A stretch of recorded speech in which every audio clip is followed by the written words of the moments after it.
Okay, class, so welcome back. In this unit, we'll talk about health literacy, science literacy, and again, some kind of larger themes that we see emerge with this knowledge translation and kind of like why we need to kind of get information out there. So health literacy, I'm sure you guys are familiar with this construct that it's a degree in which individuals have the ability to self-manage basically or make decisions related to their health from an informed position, right? So either to seek healthcare or how to self-manage conditions they may have or conditions that we would ideally want them to prevent, right, or avoid or reduce the risk of developing. Unfortunately, now depending on the source you might read, this is from I think CDC finds that 12% of the United States population would be classified as proficiently healthcare literate. The most being kind of in an intermediate level with some deficiencies still present. Um, and again, a large portion being below basic. So it's a bit of a problem here that we've got a large population, especially with those with chronic disease. I believe the figures are I think 6 in 10 have one chronic condition, 4 in 10 have two or more chronic conditions. Right, 66% of the United States population is overweight or obese. How many millions of people have hypertension, 100 million have diabetes. We've got a lot of people with like significant health issues that kind of need some self-management and guidance there, right? So getting information out to them would be very useful. And again, like if you the self-management um, aside, right? Like you know if you have limited health literacy, you may have misinformation about the body, right? You may also have a limited ability to determine falsehoods from truth, right? So that's really important, right? And we'll get into like kind of why that's particularly important as to where people are going for their knowledge, right? For their knowledge needs.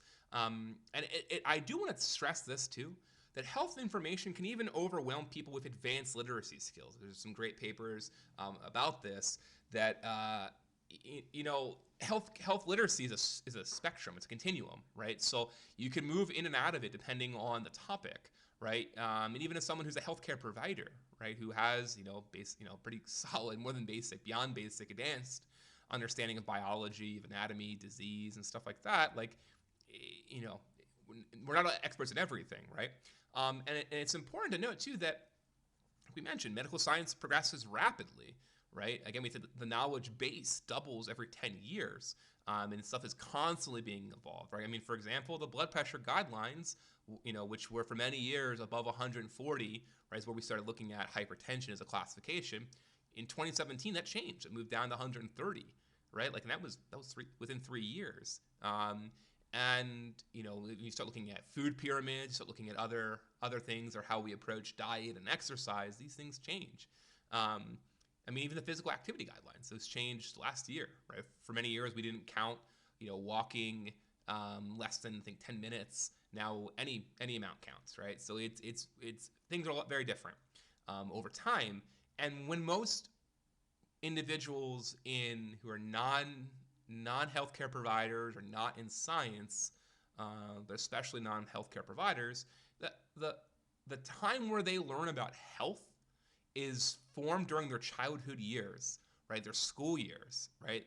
The last time anyone in this country has a formalized training in health education is high school, right? And again, if you were born in 1960, right, you went to high school in the 70s, I mean, the information you learned then, right, to be equipped with is wildly different maybe than what it is now. Um, and then you think about where most people get their information provided to them.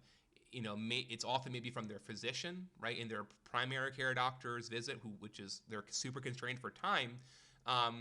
But if you're in a stressful situation or unfamiliar situation, like new information is unlikely to be retained. That's been well documented and demonstrated in communication science literature and health psychology literature that psychology literature in general. Like if you're super stressed or you're not in a familiar situation, like it's just hard to retain information. So if you look at the people who are at the greatest risk, people low SES, low socioeconomic status, or people with different disparities, if you've navigated the public health care system, I've worked in either the federal or the state system myself, and those people have a lot of other external stresses, let alone coming into a clinic where they may have a different provider. There may be a crowded situation. They even have less time. They're worried about a lot of other things, and they're trying to get some information from their provider. That's not going to stick. So again, looking at the problem, right, where we educate people, when we educate people, and some of the extraneous factors as to why, even if we're providing information at the clinic or a primary medical clinic, it might not even be retained because of just the infrastructure of healthcare. Now let's get into science, right? So I love science. I'm a scientist as well as a clinician, but let's get into science literacy. It's a little bit different than health literacy. So science literacy is the knowledge and understanding of scientific concepts and processes required for the personal decision-making, participation in civic and cultural affairs, and economic productivity, right? So that's the definition from the National Science Education Standards of the National Academy of Sciences. The definition has evolved over time. But the basic construct, someone who is scientifically literate should be able to ask, find, determine answers to questions derived from curiosity about everyday experience. So you basically, science again is exploring natural phenomena. You should be able to formulate questions and kind of make answers and inferences based off of that. You should be able to engage with popular press, in conversation about the validity of conclusions. You should be able to say, I don't think that was a valid result from this experiment or what's being reported to me. You could be able to make a discerning opinion about what you're encountering in your day-to-day life. You'd be able to approach large issues scientifically. You can appraise the evidence and apply it. You can evaluate the quality of information and the methods, right? And then create arguments and evaluate arguments based off the evidence, the logic, right? Not fall victim to the pathos and the ethos, like you're focusing on the logos of the argument, right? So again, these are the constructs of someone who is scientifically literate. Well, how do we do on that? We talked about health literacy not being great. We're not super great on science literacy either, right? So the good thing is the National Science Board reports that science literacy rates have been consistent since about 1992. Miller et al. Stated that 28% of Americans would classify as scientifically literate. The Pew Research reported 39% of individuals would report as reported having high science literacy, which is responding to 9 or more correct answers. And if you guys go through the readings for this unit from the Pew Center or their website, it kind of goes over the questions you're looking at. The mean of their sample was about 6.7. The median is about 7, and the range for medium science knowledge about 5. So most people fall around a medium range, and then we figured that 29% would meet a low scientific knowledge.